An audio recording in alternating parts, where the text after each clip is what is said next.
This is Writing Ratface, a point-blank limited series on the process of writing a 50,000-word first draft. This is episode 4, and I am your host, Justin Bendell.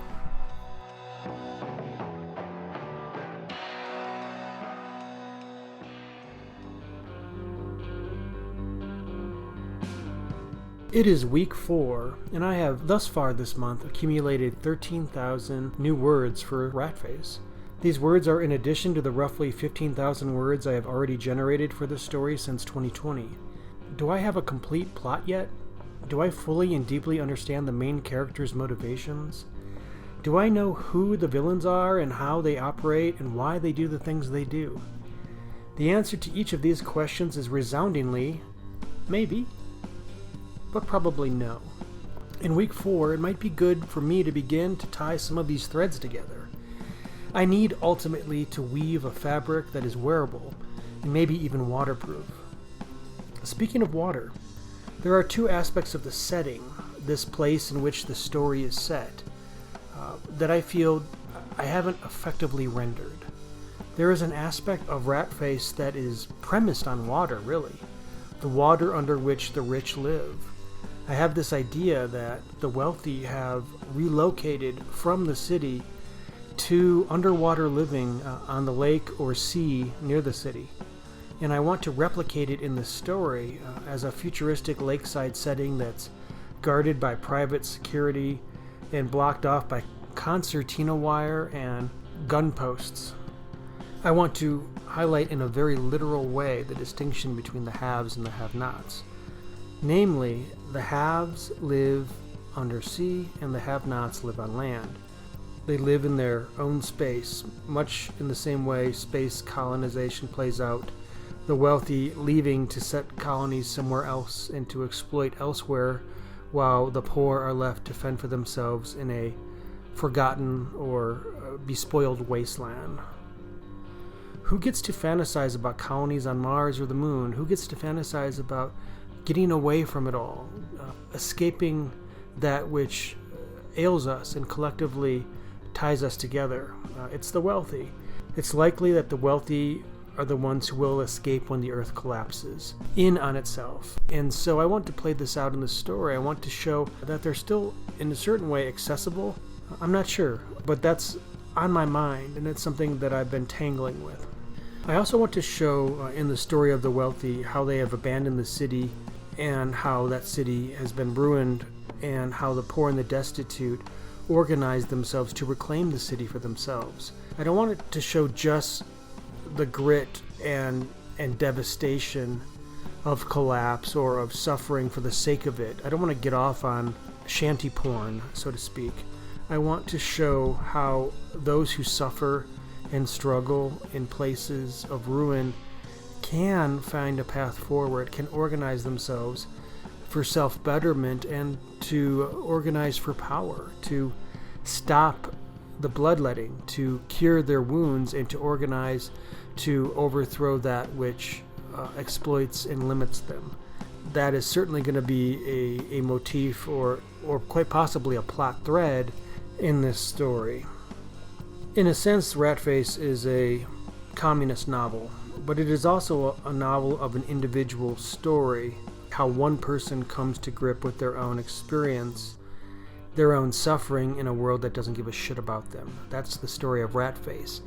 He is sort of the microcosm, the prism through which we see the rest of the story, the bigger picture, this play on a global stage, how people come together to fight for something that's bigger than themselves. Ratface is doing that in his own way, fighting for himself and fighting for those around him when he comes to realize what's at stake.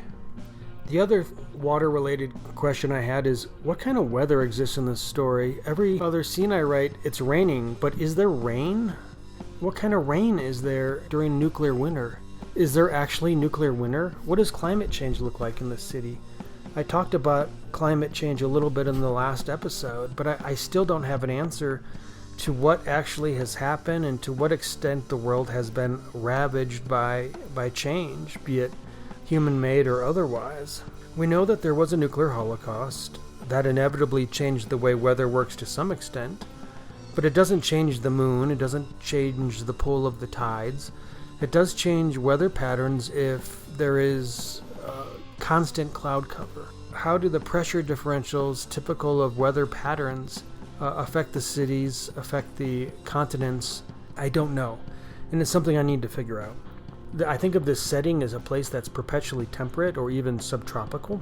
I don't think of it as a place that snows, but I think of it as a place that once had snow, that perhaps has a memory of snow. Some people are old enough to know of a time before the change or know of it through story, whereas I believe youngsters just have no idea. Youngsters that grow up in a state of perpetual trial and tribulation, of chaos, of desperation, they don't have time to contemplate the past or to go to the library and study. They're too busy trying to survive. But there are old keepers of the flame, older folks that know how things once were and how perhaps they might once be in the future. So this is something I want to play out too, how memory and how collective memory gets lost or gets retained, and who are the retainers, and how do we keep that story alive. I don't think of this place as a place where climate change dramatically affected things, but maybe it has. Maybe it's a city deeply impacted by climate change, deeply impacted by nuclear winter or nuclear fallout. Is there a nuclear winter? I've said that there is, kind of, but nuclear winter is a very specific thing. If you look it up on Wikipedia, there's different arguments as to what it's supposed to look like or what it might look like. But, I don't have to make it nuclear winter. Nuclear winter could have come and gone already. Does it rain? And when it rains, does it rain in a toxic manner, like acid rain? Or does it rain clean? Can people drink the rainwater? These are questions I have to answer. I can't have somebody getting rained on in a city where the rain is toxic. That's not going to work. So I got to be at least internally consistent with this world that I'm building. That's the key. It's not that I have to have the right answer. I don't have to become a nuclear or climate scientist to solve this story. I do need to decide on one track and then stick to it. I can't have it be acid rain one day and perfectly drinkable rain the next day. I can't have it be sunny one day and perpetually nuclear fallout the next day. I need to figure out what the fuck I'm doing in the story and stick to it, and that's huge. Consistency internally with our characters, with the ways that they make decisions, internal consistency when it comes to the plot.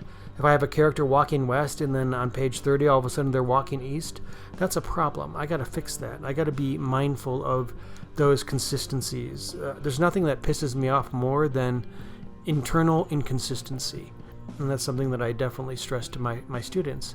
Make up your own world however the fuck you want, but make sure its internal logic is consistent. So I want to read to you a brief snippet where I talk about this nuclear stuff and I talk about the weather.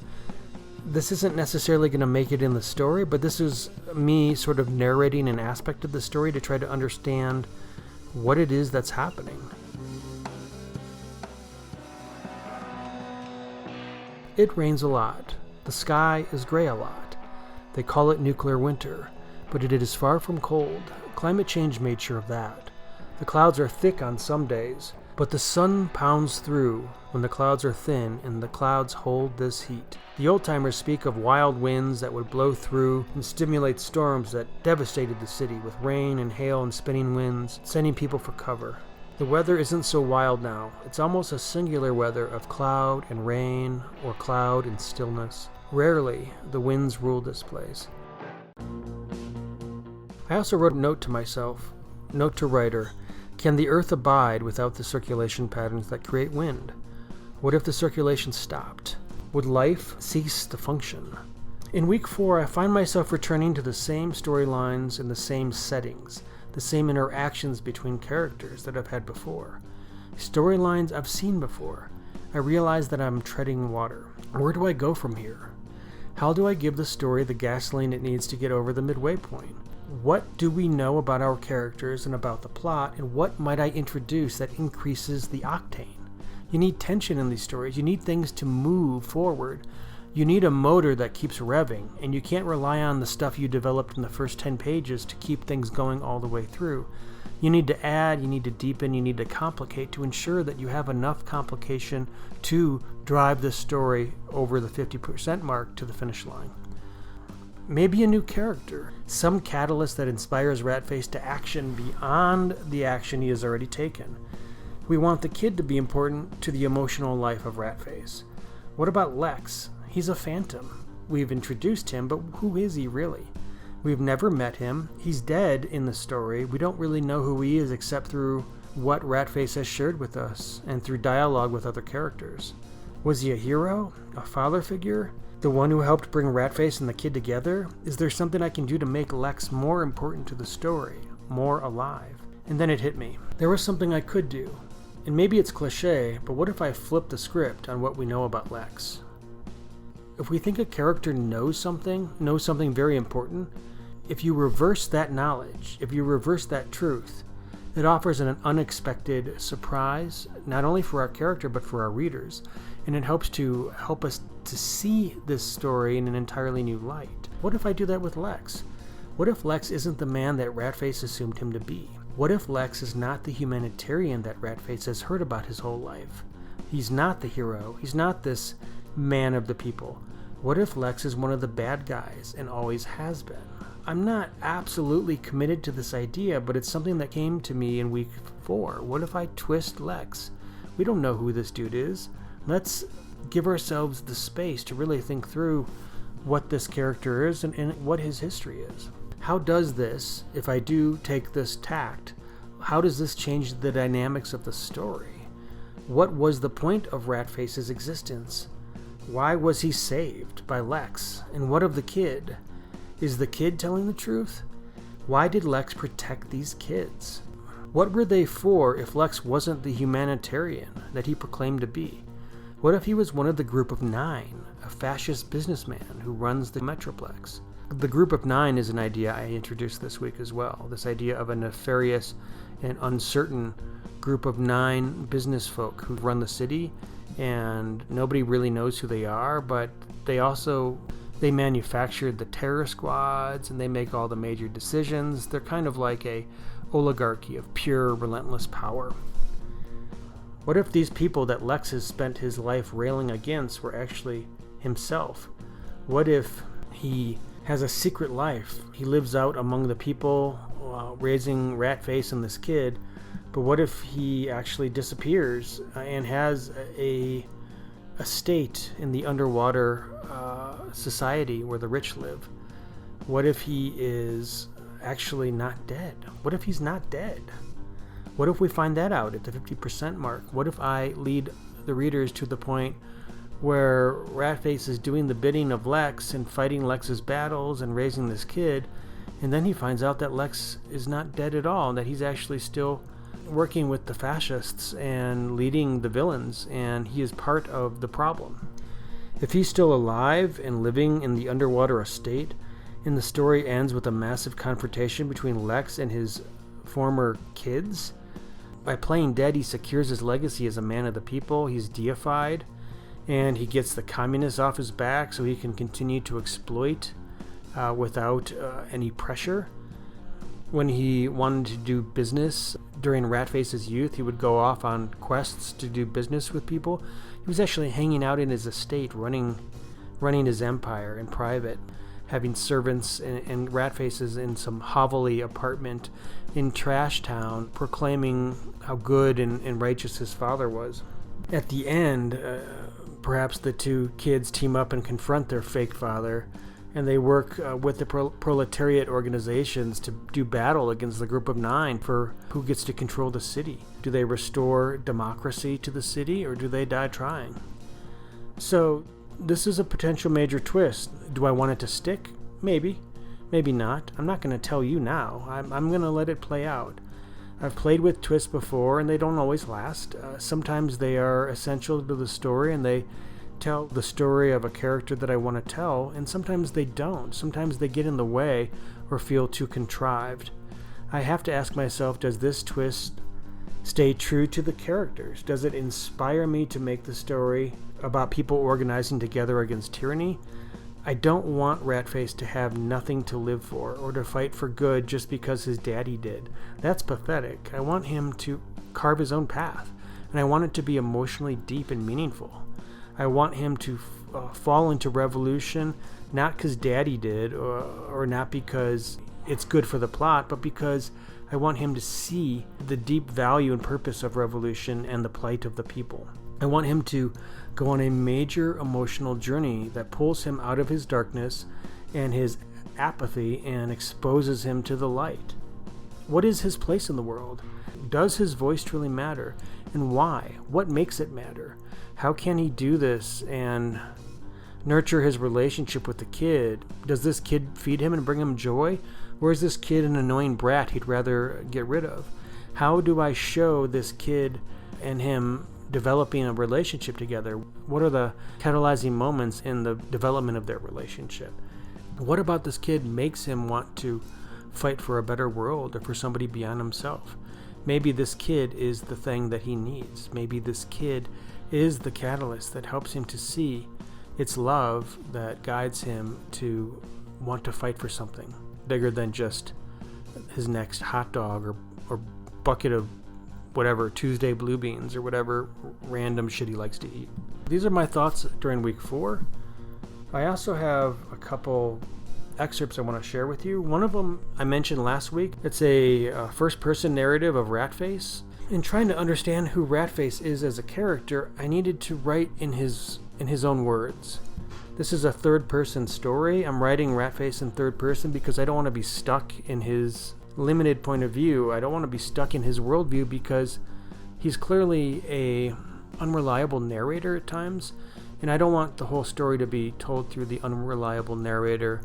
I might change my mind on that, but right now I just want a little more flexibility. Nonetheless, I wrote a short section in first person so that I can better understand the character, and I'm going to share that with you. My name is Ratface. I'm afraid. I'm afraid of myself, and I'm afraid of what's coming. I do not know who I am. I thought I did. In a crowd, I make it clear that I am confident and sure of myself, but when I'm alone, I tremble. My father is not really my father. He is a man who rescued me from the slave camps down south. He took me in and fed me and taught me how to survive. I owe him my life, but for some reason I do not respect him. I haven't interrogated this. I really should. I must have had real parents at some point, but I do not remember them. Maybe I'm one of the test tubes. I could be, but I don't think I am. I have a faint, yellowed recollection of my mother and a father, but these images are distant and fleeting and reeking with fear and anxiety. I tell everyone I left my father, meaning my father figure, but the truth is, he kicked me out. He says I betrayed our principles. He's dead now, but I hope he can forgive me. Obviously, I feel an affection for this kid because this kid is me, but I also feel trepidation. Lex did his best to help me, and look how I turned out. What can I do for this kid that will be better than a simple roll of the dice? There is a liquor district. We all know about the liquor district. Anyone over the age of 10 has been there. I grew up in the suicide district or near it. It's a bad place. The cost of living is low. The Soviet district is the old communist stronghold from during the war. There are still communists, but they are underground now. The terror squads hunt them day or night, so it's not really safe to be open about one's affiliation. The Lake District is posh and dangerous because all the private security and 24-hour surveillance. The center is where the old skyscrapers used to stand tall. Most are now dilapidated and have collapsed, and the center is a frightening place after dark. I used to go there to collect junk, but I rarely go there now. One more scene I want to share. This is a scene with Ratface and a shopkeep. Another food scene, because I love these food scenes, but it reveals another part of the story that I'm not sure about yet, and I'm curious about, and I wanted to share it. Ratface smells the blue sauce and retches at the sour and sickly tang. It is too much, Ratface says. The shopkeep scoffs. You know nothing about blue sauce. Ratface says, I've been chomping Tuesday blue beans for decades. I know a little something about blue sauce. Do you ever make it? The man says. No, Ratface says. Then you know nothing of the sauce. Eat in silence or get out. He's joking, but he is also not joking. Ratface eats the beans in silence. He slurps them down with a raspberry bubble. A man in the corner watches him.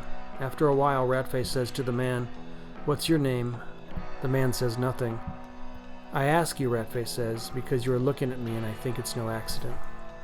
The man is wearing a thick coat and a wide floppy hat. His eyes are hidden by shadow. The man looks to the street as if expecting something.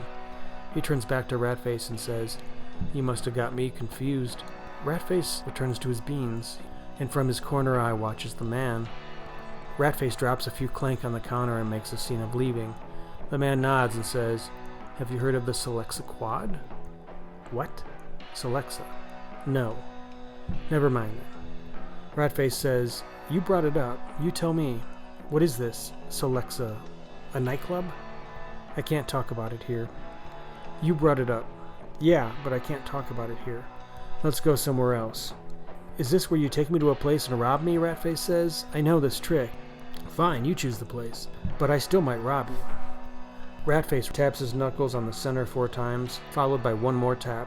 The cook nods. Ratface gets up and leaves, with a man in a floppy hat. They walk up road to the district square. Gunplay and arguments abound. 2 older women in scarves sell meat pies.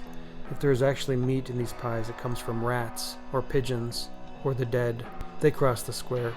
Where are you taking me? The man says. You'll see, Ratface says. So, they're on the way to somewhere to have a discussion about the Selexa Quad. Who's the Selexa Quad, or what is the Selexa Quad? We will find out later. I think that's enough for this week. I'm into the weeds, and I know it only gets worse in week 5. But I hope that some things I said this week are instructive, or at least honest and revealing about the plight of a writer in the middle of a long story. If you have any questions, let me know. If not, I look forward to sharing more with you next time. Take care, everybody.